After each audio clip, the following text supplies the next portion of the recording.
Thank you all for coming. My name is Maddie from Fuller's. We welcome you all here. And before we get going, in recognition of the history and the culture of this island that we're on, Fuller's would like to acknowledge the Muanina and Palawa people as the traditional owners and custodians of the land that the shop was built on. Before we get going as well, just a reminder to switch your phones on silent, and bathrooms, if you need them, are down the back there. That's probably enough housekeeping that I need to say. And tonight, we are very glad to be here to hear how intelligent and seemingly social women can be exhausted from undiagnosed autism or ADHD, and how some women end up travelling on unseen, gruelling medical and IVF rollercoasters to become pregnant. Our poets tonight, Esther Ottaway and Susan, are passionate about the role of poetry to help cope with these issues and raise awareness of these challenges, which is a really beautiful thing, I think, in the face of that. And we're really excited to hear some of their compelling poems from acclaimed books. She Doesn't Seem Autistic, from Esther, excellently branded at this point. Esther got a marketing team on that well in advance. And Susan's book, Dancing with Empty Prams. Esther has a really lengthy award list for me to recite tonight. Winner of the Tasmanian Literary Awards, Tim Thorne Prize for Poetry and Choice Awards last year. A previous book, which we forgot tonight. The Tom Collins Poetry Prize, the Queensland Poetry Festival Ekphrasis Award, and also a shortlisting in many international prizes, such as the MPU, Montreal, Bridport, and Dyslexia prizes, which I've just found out there's over 4,000 entries from around the world, and Esther was in the top 20 for that one, so congratulations on that. Susan also has an enormous bio to get through, so very esteemed women tonight. Susan is a poet, eco-socialist, activist, and occupational therapist. Must have just seen that one. She facilitates group programs, including a creative writing program in a mental health clinic in Hobart. Her first poetry collection, Untold, was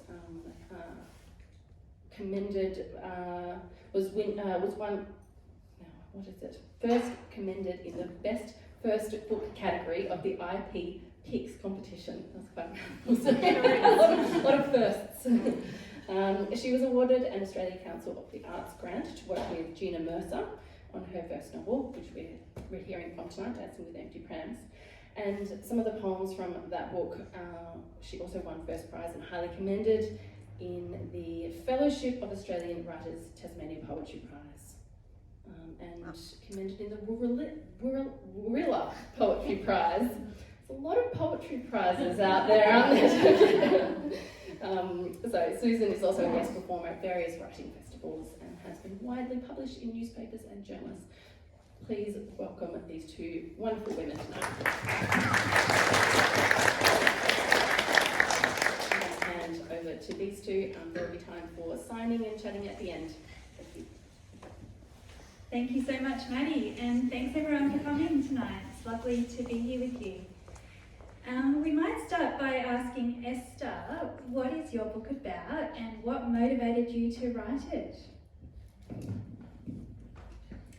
Thanks, Susan, and thank you all for coming. Books about women on the autism spectrum are few and far between. We don't even know what the prevalence of autism is in girls and women, because studies were, and still often are, done on boys. And the diagnostic criteria came from those studies.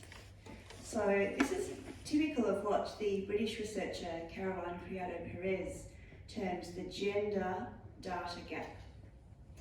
This data gap is pretty vast. A quick search on Amazon will return about 20 books on women with autism in the world.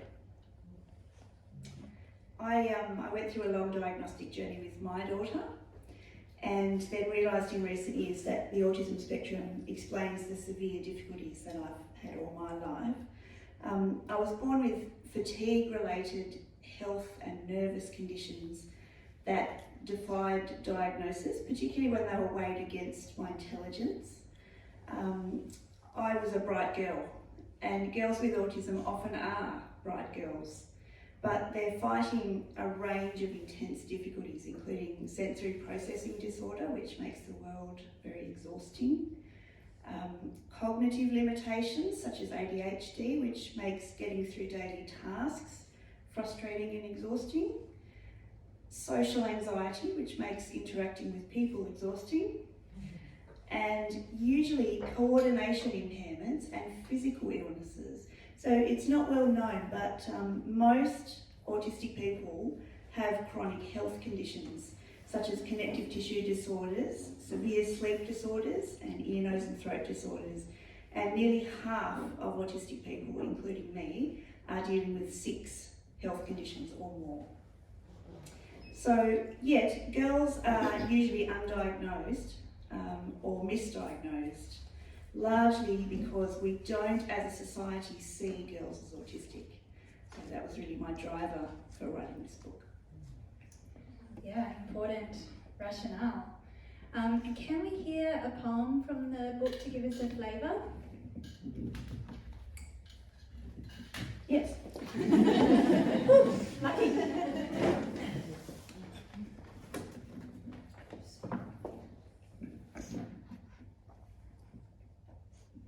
So this poem describes the difficulties of just getting through the day with ADHD and autism in a society that doesn't support us very well. It also references the term mask or masking, which refers to pretending that you're okay. Limbic Airways, Flight AUT 101. Welcome on board. My name is Cognitive Confusion. Our captain today is executive function impairment, and our co-pilot is memory dysfunction. With us are our wonderful cabin crew, overwhelm and self-fulfilling prophecy, who can come to you at any time. In your seat pocket, you will find a safety card. The card is in your own handwriting and includes instructions for getting dressed, taking medications, paying bills, and eating regularly. Even though you may have flown with us many times before, you will still need to refer to these instructions on every flight. Your seatbelt should now be fastened tightly around your mouth, keeping others safe from your social deficits. The complimentary headphones will deliver a stream of invective, inaudible to those around you. The cabin will remain pressurised throughout the flight. This sensory pressure will be relentless. For much of the day, we will need to fly squares around turbulence, during which you may access on our in-flight entertainment, a game where you throw tasks into a huge bucket and are unable to prioritise them. You will likely feel sick over what you are not accomplishing. Please use the bags provided. Please note that smoking is not permitted aboard the aircraft, nor is relief from any addictive substance. Penalties apply for asking that others accommodate your disability. Please note that these excuses must not be used during the flight, particularly if you are travelling for work. You should be familiar with the brace position and the fetal position, as you will find yourself using these frequently. If you become so distressed that it becomes necessary to leave the aircraft, there are 2 exits through the forward doors leading to embarrassment, 2 exits over the wings leading to the sea of self-recrimination, and 2 exits at the rear of the aircraft leading to isolation. If oxygen is required, masks will drop from the ceiling above you. It is essential that you wear a mask to access the flow of social acceptance. Emotional decompression will occur without warning. This is a non-stop service, travelling from waking to broken sleep.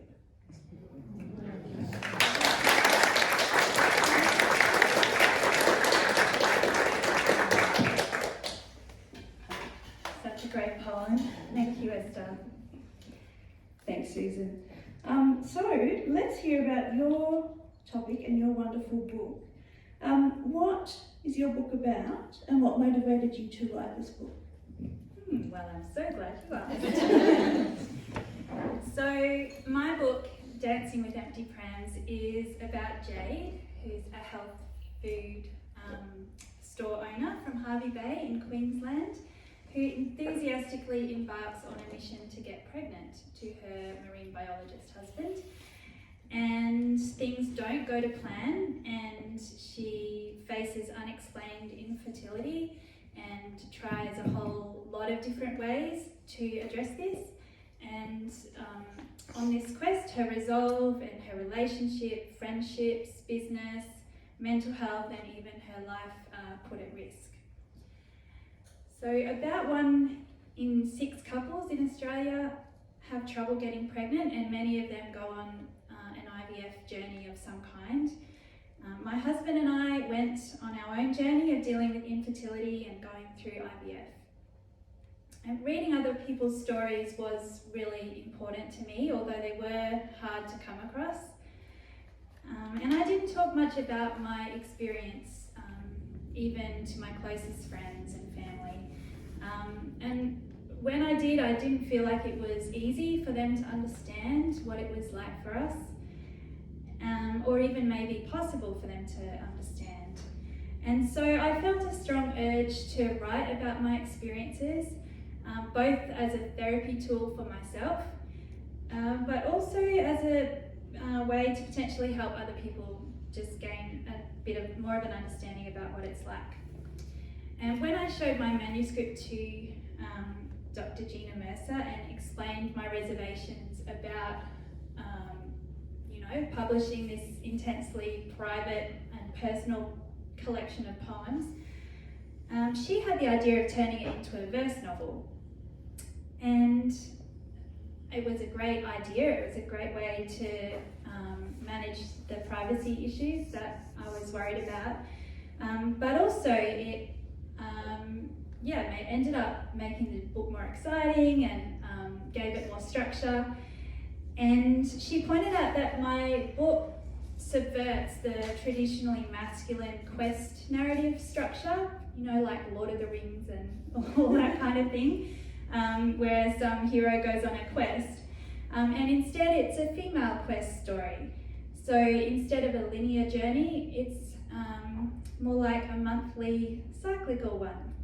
And instead of an outward public adventure into geographically new territory, it's private, an internal crusade into the new terrain of infertility and its treatment. So it's actually the type of quest that is played out in bedrooms and infertility clinics around the country. But it's rarely documented in the literature or in public conversations. And the Australia Council saw the need for stories like mine to be heard, which I was really grateful for, and gave me a career development grant to work with Gina Mercer to turn it into a verse novel. So that's the motivation. Thank you. And can we hear some poems from the book, please? Okay. We're so agreeable. It's almost like we planned this. So this poem is called Ready. Lately, the question of kids keeps insisting. Would kids like these?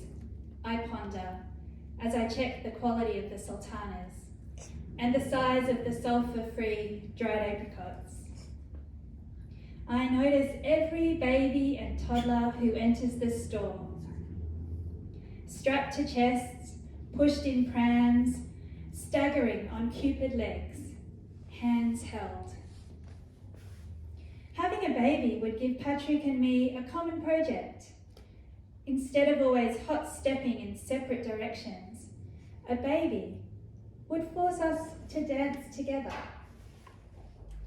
I crave cuddles, joy, that mother-child bond I had with my mum, as she read golden books aloud to me on her knee. Oh, to enjoy the pokey little puppy again. There must be more to life than selling pesticide-free produce. I've never felt more ready to slow things down, hand over the reins, sit on the plush tangerine mat in our airy lounge room, and squeeze a squeaky giraffe beside a baby of my own.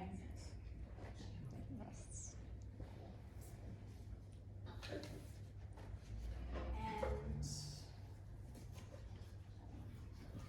this one's called Name Games. Every ad break during Dancing with the Stars, I twirl around baby names, a game I've always liked to play in quiet moments since I was a kid. Don't torture yourself, Patrick says, after joining in for a bit, dishing Danny or Billy, but saying, Zach's okay, before finding the game too raw, too sad. I'm hyperactive for some reason, makes a change from irritated, tired. This week, leading up to my period, tough. So many indications, insatiable hunger, nausea, no routine pimples, emotions helter-skelter. Could premenstrual tension really make me feel this weird? Whenever I'm not suitably distracted, the same narrative, the same self-diagnostics take hold in my head. What does this sign mean? And this one? A heart-flutter thought. Am I finally, actually pregnant?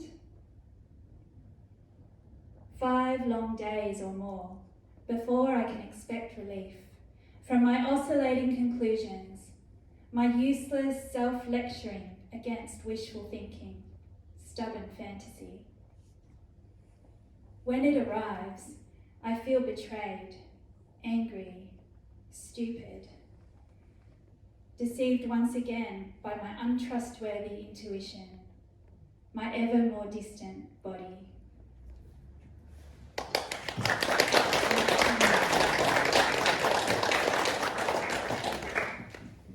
Thanks, Susan. I just love that poem. So intimate. It seems like both our topics are frequently hidden from view. And so I wanted to ask why you turned to poetry to both cope with and also raise awareness around these challenges. And why did you choose to reveal your experiences in poetry? Can't help myself. But poetry's always been one of my go-to coping strategies, a way for me to process and deal with difficult emotions and events. And if I didn't have poetry when I went through those tough years of trying to get pregnant, I don't know how I would have coped.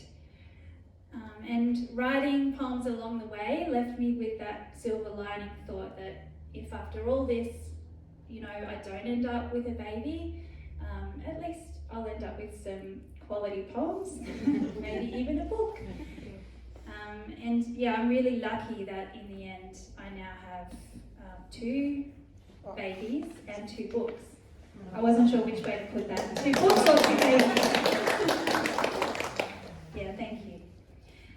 And even though it is inspired by my own difficult experiences, and I had reservations about pulling it out of my bedside drawer and sharing it with the world, I decided to go on this journey to get the book published because so many women do go through infertility and IVF, and their family, friends and colleagues often don't really understand what they're going through. And so, people that especially, have not wanted to get pregnant or, fell pregnant easily, I thought, they might appreciate reading about other people's journeys. And poetry and storytelling, as you combine in a verse novel, is a great way to do that, I think. And I also wanted to provide validation and hope to women who are going through it, or for women who have come out the other side, some way of capturing the intensity of that quest that they've been on. And I know all journeys are different, and this story is just one version of it, but I hope that lots of women can feel seen because of that story. Thank you. And what about you, Esther? Why did you choose to go public with your collection? Yeah, it was a hard step. So I'm a member of Generation X, which is described as self-sufficient, results-oriented and hardworking. And we were a generation that was really taught that disability was a failure and that having illnesses meant that you were weak. So, to a great extent that continues in Australian society. It's well documented that autistic girls learn by copying others how to hide or mask the differences that they have. I did that. Also, I never had any language to put to my difficulties. It's only now in my daughter's generation, as these conditions are getting diagnosed and getting more attention, that we now have a wave of women my age and older who are looking back at their own life and understanding that the spectrum and its overlapping health conditions is what has been affecting them their whole lives.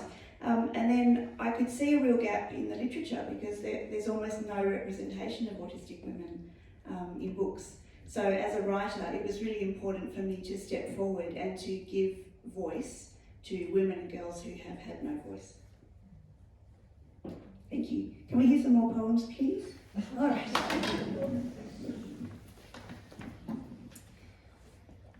Okay, so this one is called Orange Juice Advice. In Sydney, a month later for the National Organics Conference, my elderly host asked if I'm planning to have children. Yes, I think so. The husband kindly warns me, don't leave it too late, giving me multiple reasons why. Oh, stop it, his wife says. She has to live her life first. Yes, but just don't leave it too late, he persists, meaning well. And I want to tell them how hard and how long we've been trying, how much we want children, and how my period is 2 days late. But I remain discreet. I have already shared my woes with too many friends, and I can sense my period is on its way. The next morning it arrives, before I sit down with them for breakfast and sip the glass of orange juice he's squeezed for me. Over our Weet-Bix conversation, they go on believing that I am preoccupied with living my life first.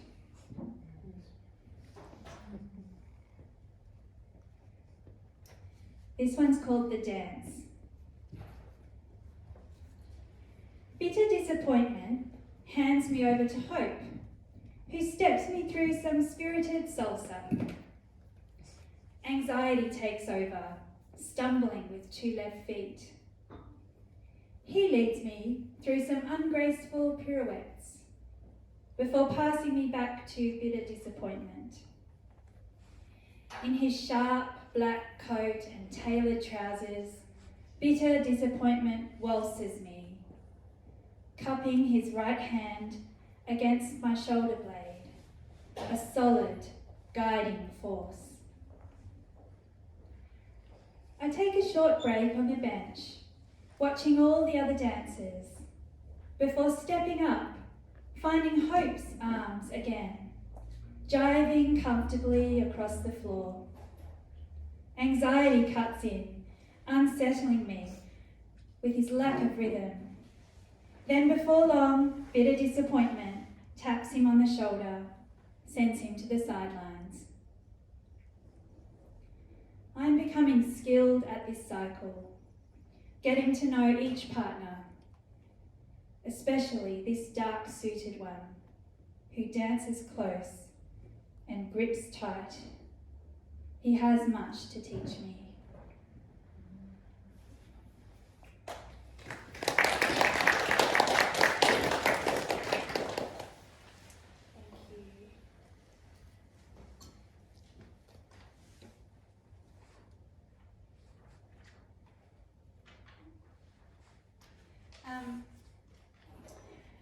A lot of people go through all sorts of different treatments when they're on the infertility journey, and one thing that I tried was acupuncture.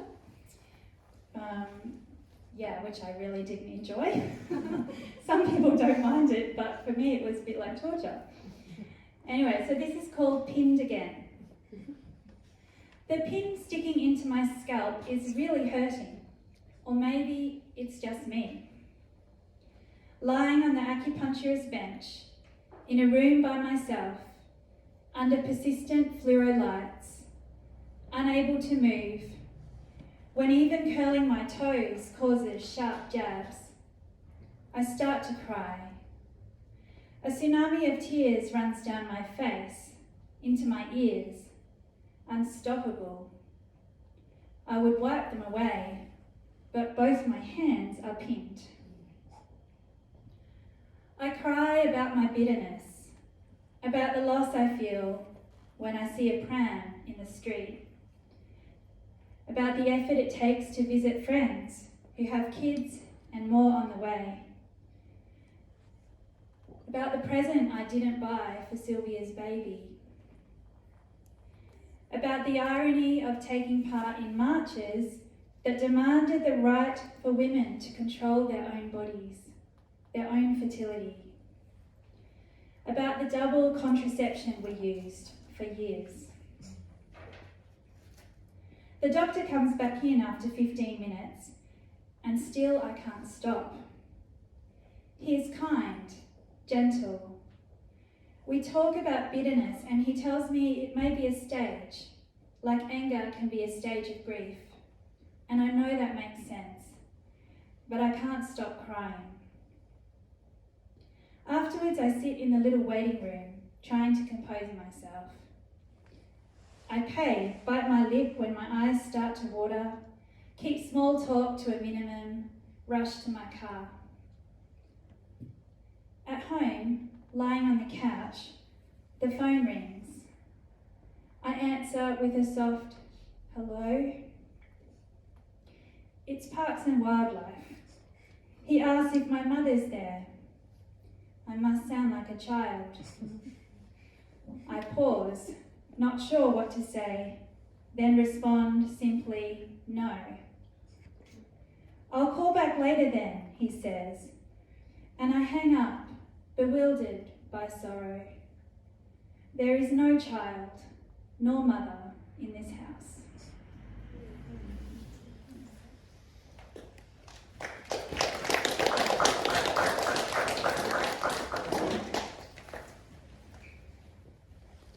Thank you. This is a shorter one called Invisible Undercurrent.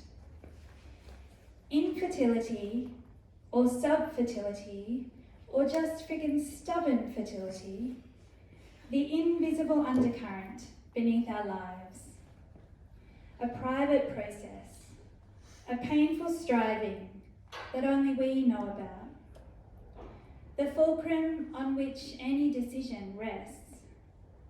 The winner of all calendar conflicts. Only we share its details, the constant imminence of tears, the insertion of needles into tired skin, the daily countering and measuring and mating to order. It's a glue that binds us now, but we know it could crack us apart. And I'll just finish with this little section with a poem which is one of the few in the book that talks about infertility forums, which are a great place to find support from other women, but they are a whole new world. And they're full of acronyms, everyone's post. It's like code or shorthand, or a new language that you have to learn to be able to join and communicate within the club. And this poem is called Pregnant Until Proven Otherwise, which is an acronym which PUPO, which I called PUPO. PUPO. Yeah, it is my favourite acronym, I decide. Better than POAS, P on a stick, a home pregnancy test. But maybe not quite as good as the elusive BFP, big, fat, positive. Second favourite then. I roll it around in my mind, smiling, until proven otherwise. Kind of defiant, desperate, hopeful, more hopeful than I usually am. When I'm unpacking the new wine glasses before dinner, I think poopo, and that helps me resist the South Australian Merlot on the bench. I try not to worry about what will happen next if this doesn't work. I don't want surgery, physicians invading, peering into me with their glinting instruments, their gas and their dye. Please, let this be third time lucky.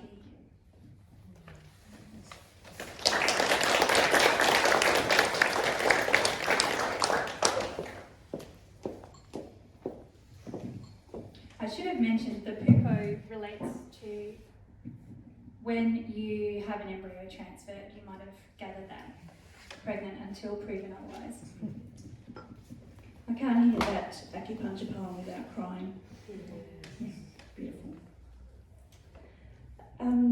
One of the regions of the brain that can be different in autism is the hippocampus. And in my research, I realised that hippocampus is also the scientific name for the seahorse. So this poem reflects on my own childhood by using statements of fact from a seahorse website. As you do.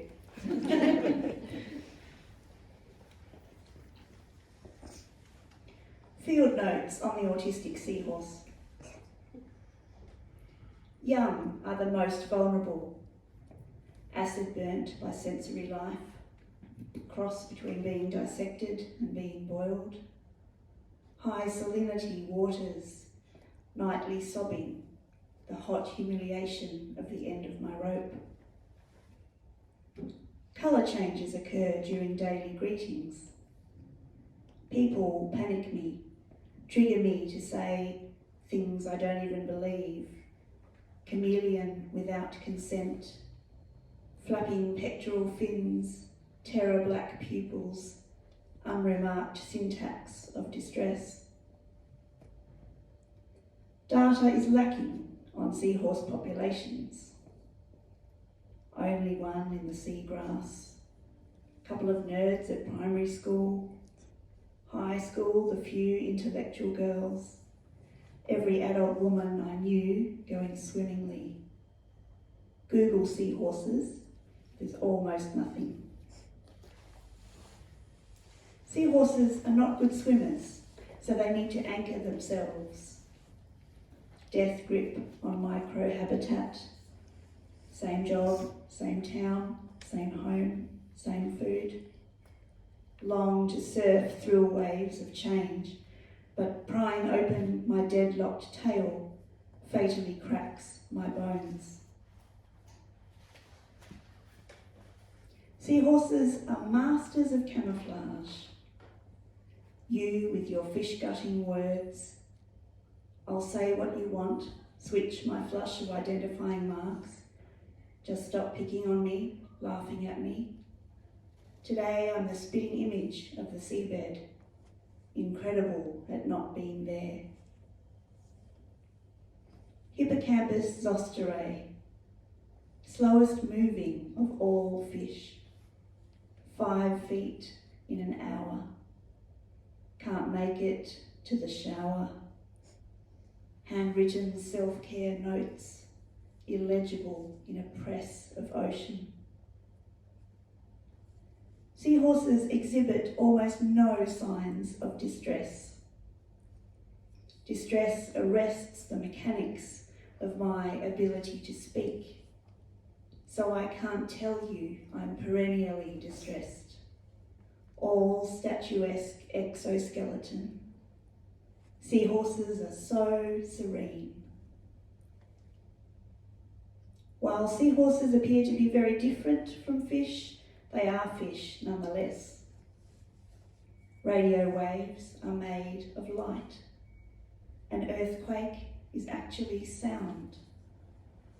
in hermetic bays, between roots, drifting vegetation, I hold my secrets, beige black, emerald, stone. Come swim beside me under invisible stars.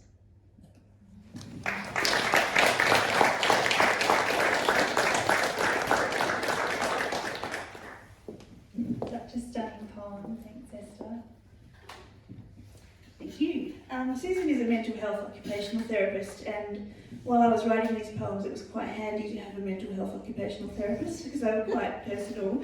I wanted to ask, are there research studies that show the benefit of creative writing? Susan runs creative writing groups in her work with mental health issues. So could you talk perhaps about some of the research that is known about that? Yeah, so I've just been brushing up on all this because I went up to Cairns and presented at the National Occupational Therapy Conference in June about creative writing and mental health.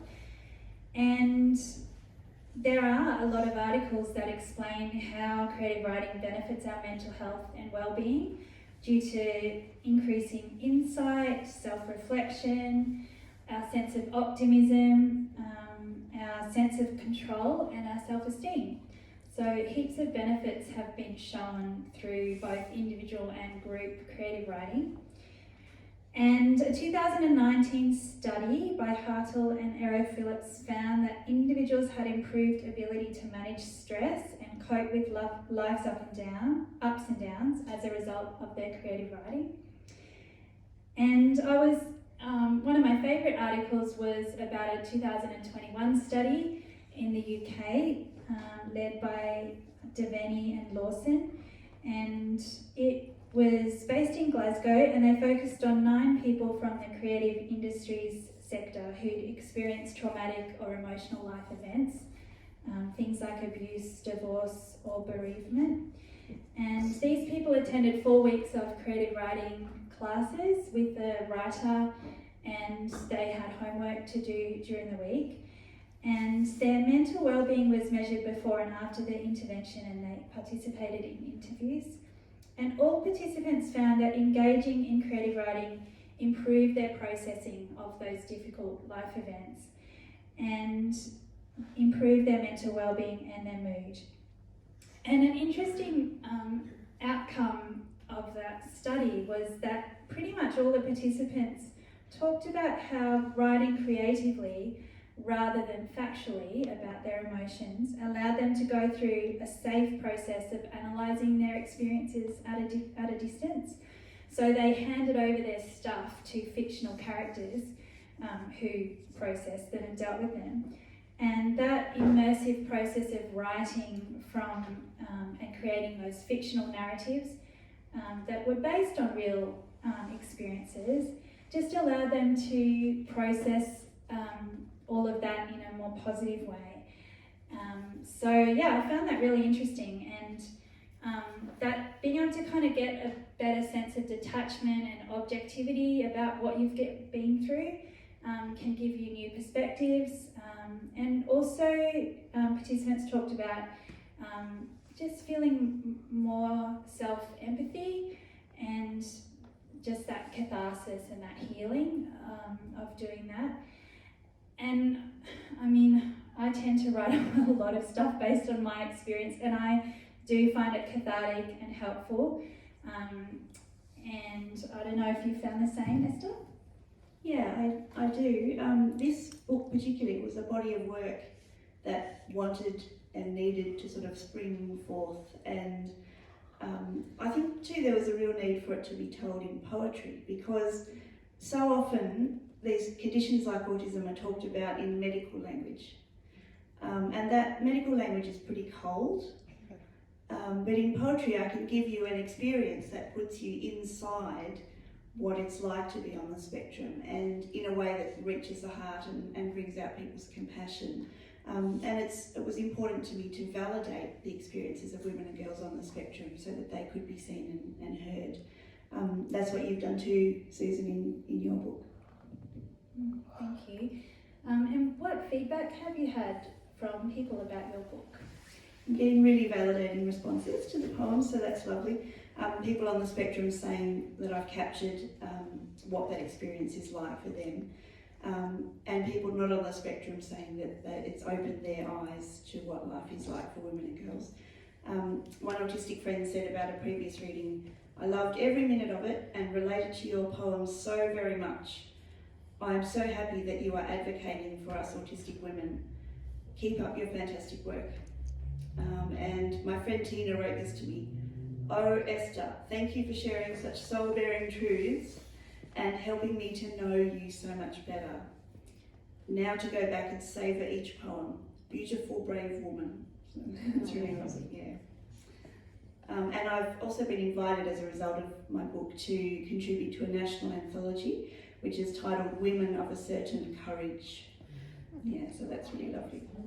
And you've been demonstrating courage by going and doing media interviews and things. I don't know if anyone heard Esther on ABC Radio, but she did a fabulous interview the other night. And on Edge Radio as well. Have you had feedback about your book, Susan? Yes, I have, and it really makes it, so heartwarming and so worthwhile to hear people's responses. One friend said that she loved the fact that I was able to deal with big issues in a light-hearted, kind of heartfelt way. And a physio friend said that it's such worthy work, it will help me to be a more understanding health professional and friend and sister. I find lived experience accounts such a powerful way of learning, and with your poetry and prose, wow. And a colleague of mine who has not had children, she wrote me an interesting email after reading the book. She said, "I wasn't sure how I would feel about a work about infertility.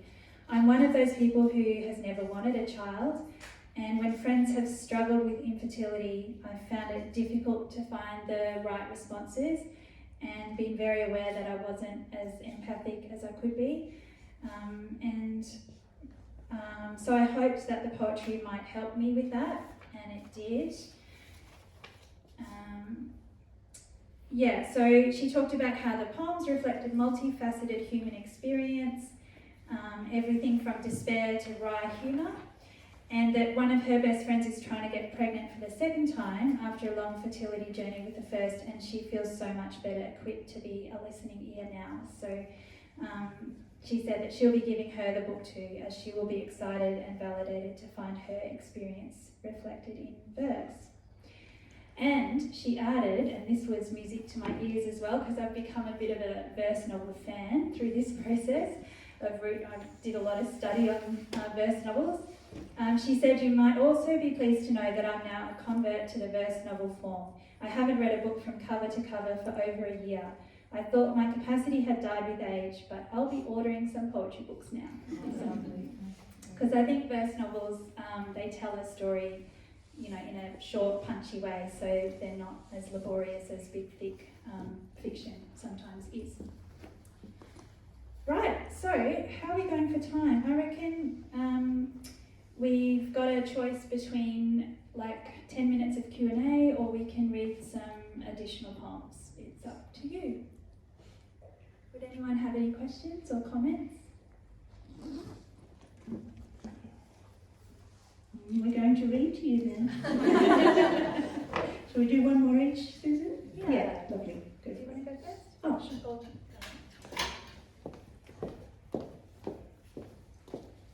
This is a bit of a manifesto. It is documented that being a woman, you get less attention from the medical community than men do, with most things, particularly things that are particular to women. And then when you put on top of that the masking, very often women get misdiagnosed rather than accurately diagnosed.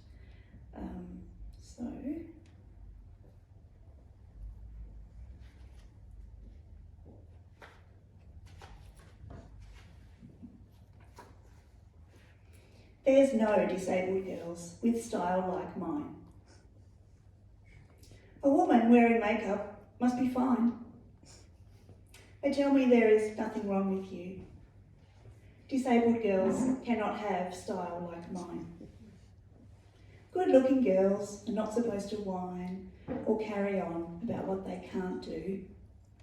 A woman wearing makeup must be fine and healthy, strong, except when her waistline is big, then the first thing she needs to do is lose that weight. No girls with style like mine have hidden disabilities or climb up mountains of distress. From birth, we knew that little girls in dresses must be fine and happy. When I talk about decline, my sobbing, shattered meltdowns, self-harm, blue nights, they fail to see through style like mine, my terrors, my self-medicating wine. I dress well, and it helps my grip stay true on mental health. My fault for looking fine. You're clearly well, don't waste the doctor's time. Autistics do not look the way you do. A woman wearing makeup must be fine. There's no disabled girls with style like mine.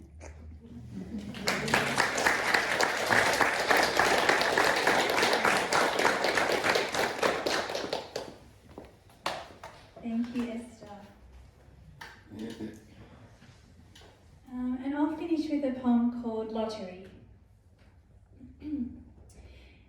It's a hard slog to get through work today.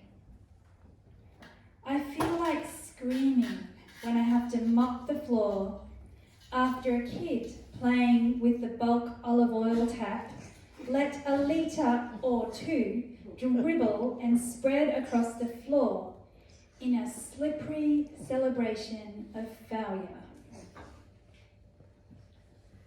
I distract myself at times by thinking about what I would do if I won the lotto. There's a $70 million draw tonight. I don't even have a ticket.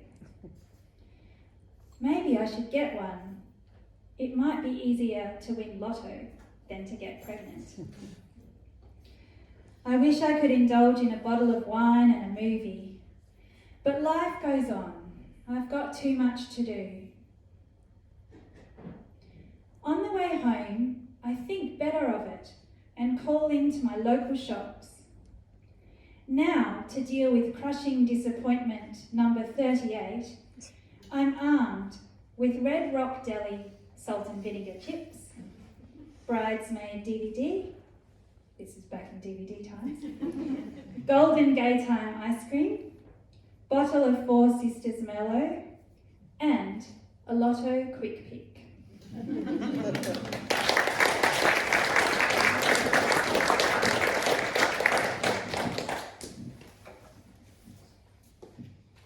Thank you, Susan, for sharing the stage with me tonight, sharing your beautiful and amazing and powerful work on infertility and IVF journeys. And thank you for this opportunity to talk about autism in women. As we know, many people on the spectrum are gifted people and they go on to do great things. I hope many girls and women find themselves in this collection, and now there are 21 books.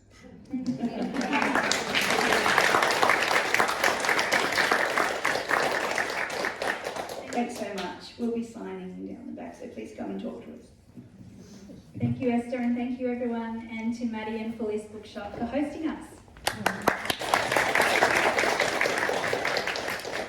Thank yous all around. Really beautiful, powerful, compassionate, tender stuff, and it says a lot about two books when no questions want to be asked because they just want to hear more poems. So that's a really beautiful thing. Thank you all for coming, and thank you both.